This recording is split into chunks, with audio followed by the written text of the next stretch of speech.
Valmiit. Höp!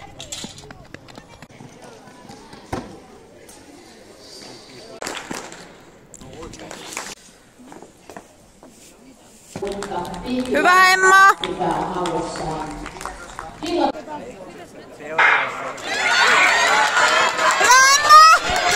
Mene!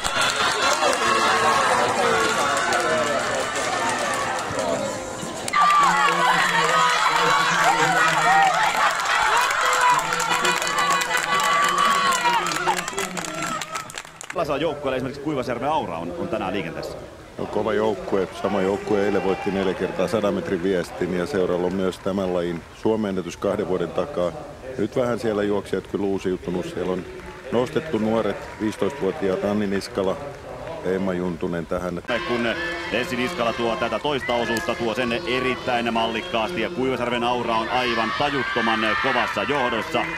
Nyt joutuu varmaan kameramieskin vetää kameraa kohta taaksepäin, että saadaan mahdotettua nämä kaikki joukkueet samaan kuvaan. Sen verran kovaa tulee Kuivasjärven Aura. Emma Juntunen vie tätä osuutta ja Juntunen antaa Kärjessä vai?